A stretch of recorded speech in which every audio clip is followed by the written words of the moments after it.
Welcome back. We're sitting here talking with our artist/scientist/friend Cheeba Bob, and he's been filling us in on spider mites. So here's something we didn't cover about how the spider mites get from plant to plant.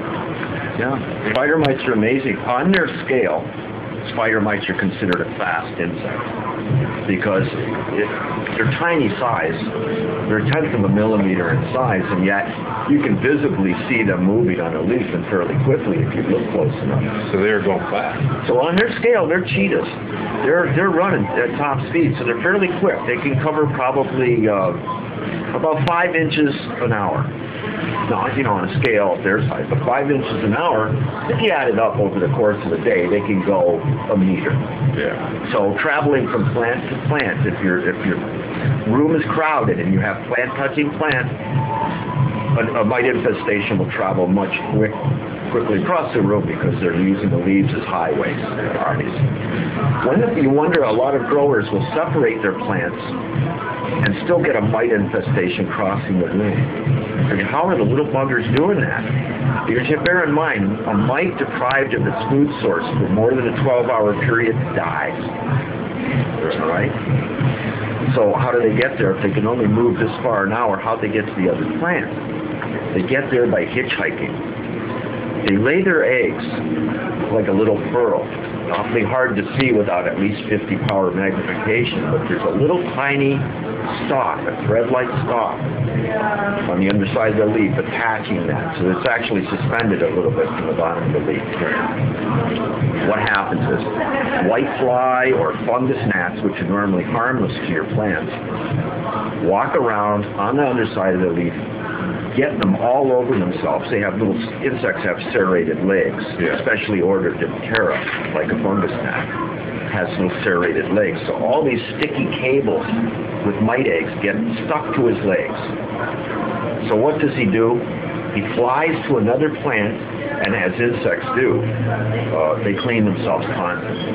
30% of an insect's waking hours are spent grooming, self-grooming. Insects time to spray them. Insects are amazingly free, very clean animals, very, very clean. So he goes to another plant, cleans the eggs off, get these things off of me, and then flies away, leaving the mite eggs on a new plant on the other side of your room. So if you put out insect traps for whitefly and fungus gnats, you can help prevent mite infections that way. Oh, yeah, that's a good point. The final and emergency solution for the average grower, if you have a small room and you can get your hands on an air conditioner, if you have a mite infestation starting, get your room as cold as you possibly can without harming your plants. And I mean 40, 45 degrees Fahrenheit, say. What happens to a mite? When it drops below 50 degrees Fahrenheit, mites become very inactive. Right. They start feeding slower, they start moving slower, they stop breathing slower. And once it goes down to 40 or 45 degrees, mites that, say, live in the forest on a raspberry bush, how do they survive the winter? Well, what they do is they're triggered at lower temperatures to either let go of the plant and drop to the forest floor, hoping to be buried in leaf litter for the winter and protected. So in the spring, when the warm sun comes out, bang, I'm alive and breathing again. So they actually drop off the leaves when it gets cold enough. So you can force them into dormancy with cold temperatures and a good air conditioner.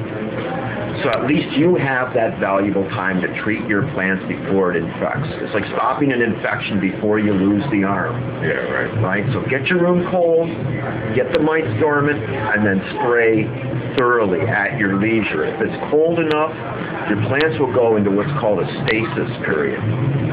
I'm not growing, I'm not dying, I'm simply waiting for things to improve. And that's what your plants will do. It'll slow, the cold temperatures may slow down your plant flower a little bit. But you'll save your flowers. But you'll save your flowers. Yeah. And bear in mind, pyrethriums and those soaps and neem oil are designed to wash off because they're used in agriculture. They're Health Canada approved for food safe. pesticide because of their low residual and the fact that they wash off with water. So Now, are we talking about a plant in full flower? it can be done in full flower if you rinse your plant thoroughly.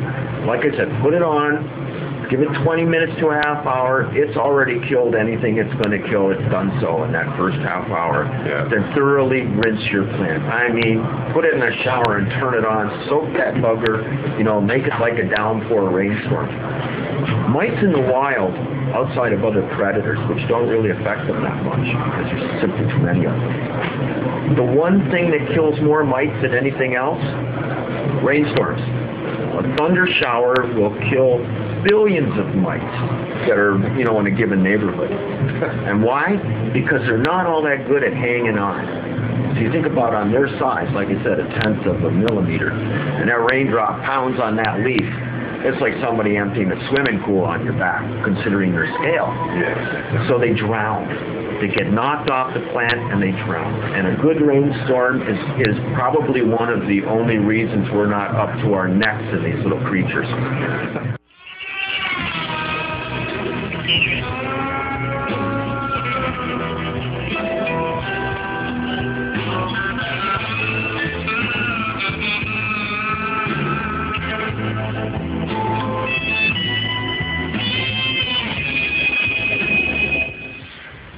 Now here's something interesting. In the mail the other day I got a letter from some people called themselves Irie International. And in the letter, very stealthily concealed, was 5 grams of weed. And it was some nice weed too. Now they sent that along. I want to say thanks to whoever you are. And they sent along suggesting that they're in the biz and we'll do the same for you. So you might want to check them out. They gave me a contact email address here. I'll put that up for you to give them a shout and see what can happen. Now, I don't endorse this because, marijuana is evil. Isn't it evil? Pretty sure it's evil. They had the Canada's drug strategy meeting here in Vancouver. It didn't even include pot. Now, that's very unusual. I don't get it. I just don't get it. Are we so complacent about this already that we don't even care, yet the laws still exist to put everybody in jail? Everybody thinks it's legal here. They keep coming to me and saying, hey, is this legal?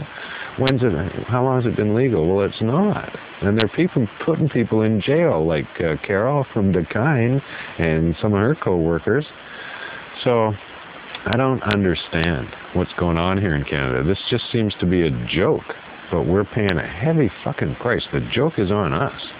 I'm tired of it. I am so sick of having some glimmer of hope. I hope somebody else opens a shop like Kine and starts selling weed, because that's what we need. Maybe they'll get busted, and then there'll be another one, and then there'll be 2 more, and then 3 more, and then 5 more, and then there'll be lots. And then they won't stop it. They can see how much better this is. Selling weed over the counter by adults to adults is better. Can you folks, I don't know, I'm preaching to the choir here on Pot TV, but tell people who are not in our choir, tell people that their children are in way more danger because of prohibition than they can even imagine. How is it possible that a child in my society can walk down the street and get a rock of cocaine or a bag of heroin, or even a joint for that matter, easier than he can get a cup of coffee? If he walked into Starbucks, they'd go, what, are you kidding? You're a child. You don't get coffee. Get out. Simple as that. That's all I need. I can handle kids in my society trying to get weed. If you make weed legal and let us sell it, let us grow it and let us sell it, that's all you need to do. You don't even have to make it legal. Just say, hey, we don't care anymore. Go ahead. We'll be tolerant like the Dutch are. We haven't broken any agreements with anybody. And here's another thing. Maybe if we tolerate marijuana and let us grow it, let us sell it, we're going to sell lots. A lot of people want this. So then we won't have to export it to the States. We can stop exporting marijuana to the United States, just like they want us to. Say, oh, okay. Because we'll be making lots of money off selling weed to Canadians and to the Americans that will come here by the truckload to smoke it. So come on. Let's figure this out. You don't need to tax it heavily because there's lots of dough to be had. There's lots of cash right off the top. So don't worry about that. And we can figure it out. The Kine showed the way. They showed you that this can be done. It went for 4 months unfettered. No one cared. Certainly no one in the neighborhood cared about that. It took street dealers out of business, put them out of business in a day. Now they're back. Wonder who they work for. You know, it's funny that the Vancouver Sun and CTV News both had exclusive big articles about the Hells Angels, the very same time this was going down. Now, they also suggested the Hells Angels are in control of the marijuana industry in British Columbia. So who, if that's true, and I'm not so sure it is, and I wouldn't care anyway, but if that's true and that the Hells Angels are so evil that it's got to be back in their hands on the street now because it's back in the underworld's hands. No one was buying from these kids that are walking up and down. And the people, they got to shoo them away from in front of the Kine, the street dealers now. So, thanks to the Vancouver Sun, I'd write letters to those guys. Lots. Same with CTV News. These people are fucking assholes. If they investigated marijuana one little bit, it'd be obvious to me that they would find that this is a benign substance and should be legal. And that's no story for them, is it? That's not very exciting. It's not nearly as exciting as police taking down people with SWAT tactics and helicopters on the 6 o'clock news, timed out perfectly for the 6 o'clock news. I'm sick and tired of it. So I don't know. You got to get out there. I'm here. We're here. And we're not going away. I'm sick that the boss is in jail. That sucks. I miss him a lot around the office. We've got to do more, folks. Everybody's got to do more. So get out there. You're not in jail. You're passing a joint. Every single one of us has done that 1 million times. So let's get up and fight here and stop laying around going, oh, it's going to be legal, it'll be legal, or whatever. I am tired of it. So let's go. Let's have some fun along the way, too. Going to the Cannabis Cup. But thanks for tuning in. We'll see you soon. Peace. And big bags of pot everywhere.